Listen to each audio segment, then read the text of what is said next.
Hey everyone, welcome back to my channel and welcome back to another Speak Out Sundays episode. Today I'm going to be talking about self-harm, scars and suicidal thoughts. I'm going to be putting a massive trigger warning on this video because I do not want to trigger anyone in the process of trying to help. I think it's really important to listen to yourself and think, do I actually feel like I'm in the right headspace to listen to this right now? If not, save it and watch it at another time. The video is always going to be there for you, and I really hope that I do help people, but I don't want to trigger them in the process, of course. So if you feel like talking about these certain subjects are gonna make you relapse, make you feel triggered, make you feel uncomfortable, then please do not watch this video right now. I was asked a lot of questions on Instagram about these subjects, so I'm just going to get started into this little Q&A. The first person asked, how do I tell someone that I am self-harming? Now, I'll give you a little background of my personal experience. I started self-harming when I was in year 8 and I was 13, so it was towards the end of year 8. As disgusting as this sounds, it was a trend at my school to do this at the time. 2012, all the Tumblr pages were out. I don't know if you know what I'm talking about. If you do, you know exactly what I'm talking about. Tumblr became very toxic and very triggering, and it was just an awful time. And I decided to jump on the bandwagon because apparently it was meant to help release those emotions and just make you feel something. I regret it, obviously, because it's given me complications further down the line, and I didn't realise that it can actually become an addiction. Now, I first told my friend, my best friend at the time at school, because I didn't really know what to do, and I wanted to tell someone because I was worried about the fact that it started becoming addictive. She then told me to tell the school pastoral team, which are teachers. I'm sure you all have them. They're teachers that can help you when you're feeling sad or when you need to go there for a certain reason to just speak about something. And I think she actually told them. I can't really remember, this was nearly 10 years ago, but I think she must have told them, and then I had a meeting with them and they spoke to me instead of me having to go to them. I'm pretty sure that's how it happened. And for me, that was a much better way of being able to talk about it, because I found it really hard to talk about. I felt almost embarrassed that I had jumped on this trend, because at our school, I mean, it was a grammar school and I really struggled there. And self-harm was just that way of dealing with that stress. And I don't know, I used to accidentally see someone's self-harm and be like, oh my god, that's a good idea. No, it's not. It is the worst possible idea ever. So ways that I think you should go about talking to someone. I would definitely say, if you're at school, tell a teacher. Teachers can be very helpful and supportive, and I would really recommend writing them a letter and slipping it under their office door. Leave them to deal with it and then they will talk to you. That way, if you feel really uncomfortable about actually reaching out to someone, if that makes sense, in person, they're coming straight to you. So they're just going to ask you questions and make sure that you're okay and take the next step into helping you get better, basically. Another way I'd say is maybe text a friend if you feel like you can't talk to them in person, or if you can feel like you talk to them in person, then pull them aside one day. If they're around your house, talk to them and just say, look, I really need some help. I've been doing this for quite a while and I don't know how to stop it. Can you please help me? It can be a very upsetting topic, because obviously nobody wants their friend or family member to be hurting themselves. I would also say that it is very important to tell your parents. My school actually had to tell my parents because I was in danger, and that was their job. And at the time I was so annoyed because they called my dad in straight away.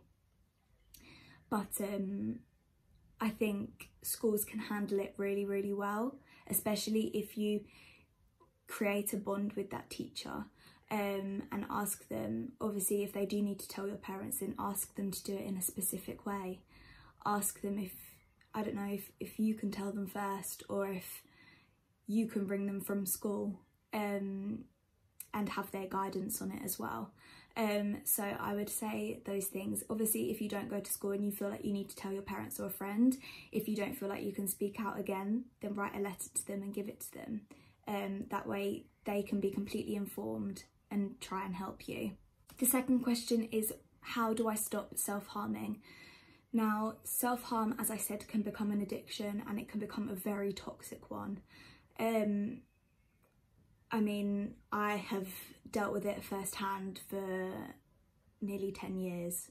And that first ever way of hurting myself that I used, I obviously didn't know that it was going to come to this. So if you're in that cycle, I think the best thing to do is to give whatever you're using to someone that you trust, and they can dispose of it. If you don't feel brave enough to do that yet, that's also okay. But I think professionals always say, flick an elastic band on your wrist or crunch some ice in your hands. But at the end of the day, if you want to stop self-harming, you have to have that want to stop hurting yourself. Doing those things is still hurting you. Even though it's not as severe, that's still hurting you. If I was to flick an elastic band on my wrist, God, that hurts. Or if I was to crunch some ice, that's painful. And I think although they are better alternatives, at the same time, you're not going to get out of that cycle unless you believe that you don't deserve to be hurt by yourself. I think other ways people always say is draw in red pen on your arm, or rip up some paper. And I've always found that those things haven't really worked for me. They might work for you, but they haven't worked for me, because nothing can be compared with actually hurting yourself in the way that you're choosing to. So I think it's very important to write down, why are you doing this? And then write down, I don't deserve this. I don't need to do this to function. Next question is, how can I control my urges or distract myself? I think this is really important, especially when you're in that cycle and you're trying your best to stop yourself from doing it. Ways to stop the urge for now. FaceTime a friend. As soon as you're on FaceTime with them, you can't go and do something because you're on FaceTime to them. Don't let yourself cancel that call. Don't say, oh, sorry, I've got to go, and then go and do it. You've called that person because you know deep down that you can get through this and you can stop yourself from doing it. And I think being in that presence of someone, obviously in lockdown right now, it's really hard, so that's why I said FaceTime. But obviously if you're close to your family members, then go and sit downstairs with them. Put yourself in a scenario where you can't physically do it.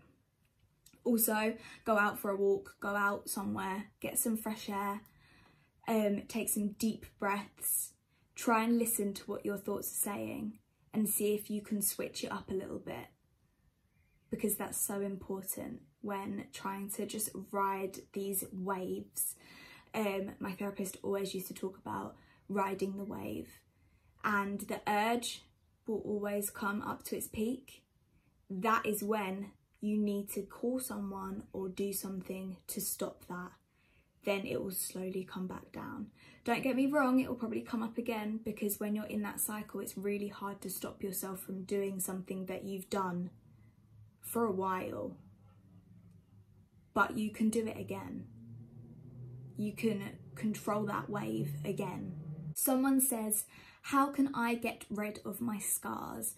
There is a brand called Bio Oil, which is all about getting rid of scars, and you basically rub it in every single day. I can't remember if it's once or twice a day.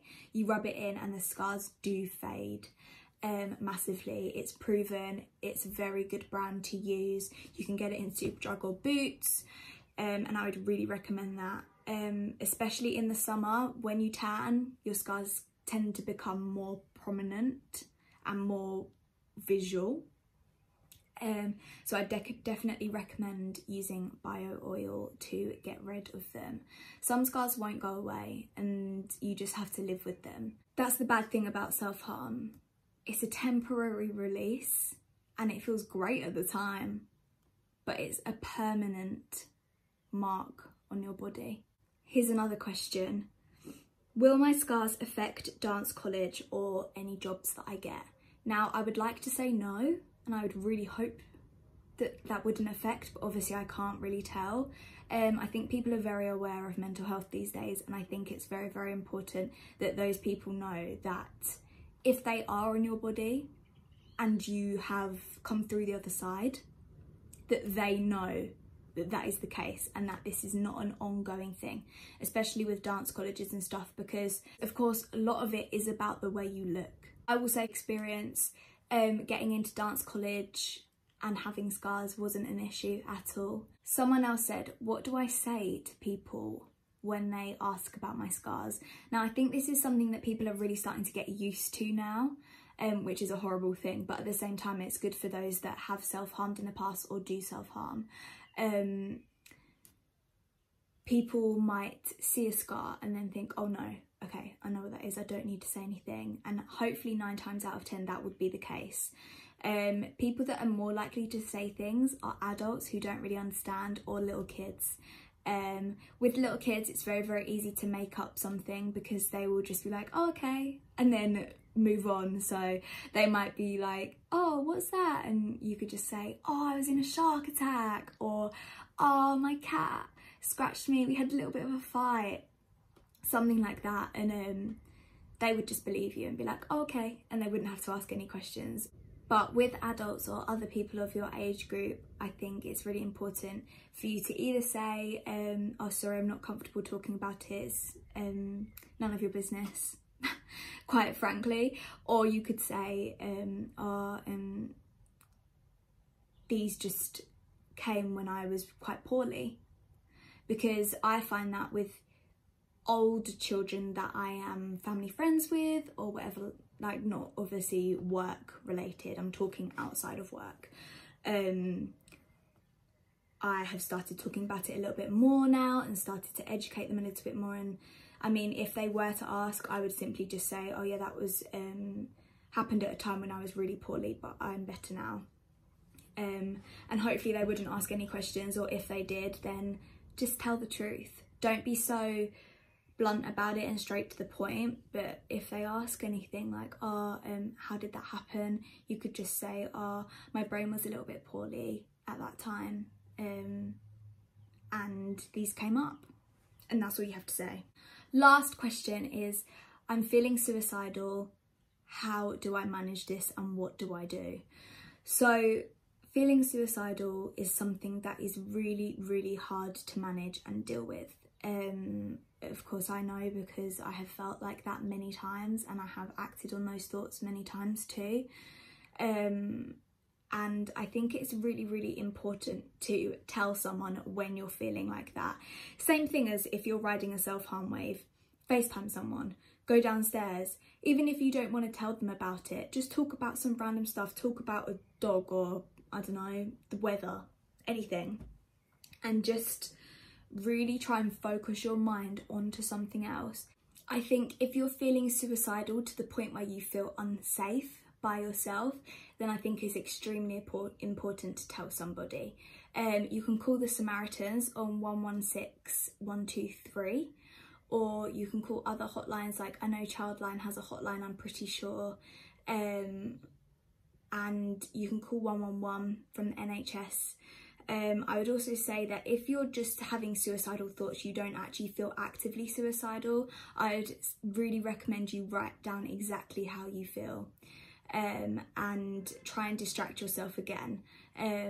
Do a colouring or choreograph something if you dance, or learn some TikToks or scroll on TikTok, go out for a walk, anything like that, because I feel like being actively suicidal and actually just having suicidal thoughts are completely different. It's a completely different ball game.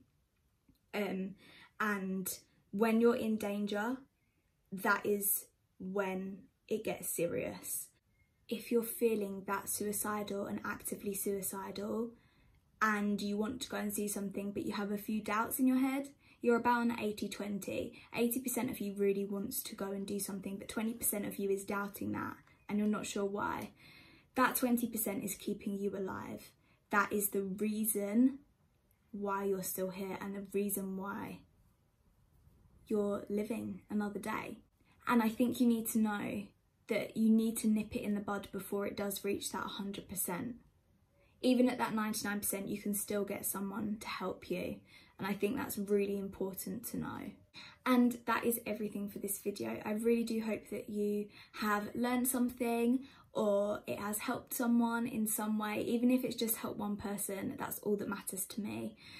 Please give it a thumbs up if you're enjoying these Speak Out Sundays, and I will be writing the Speak Out Sundays challenge on my Instagram story. Please subscribe if you're not already. I do other videos, not just mental health videos, but I'm currently making this Speak Out Sunday series because I think it's a very, very important topic that needs to be talked about. And that is it. Hope you enjoyed, and I'll see you very, very soon. Loads of love. Bye.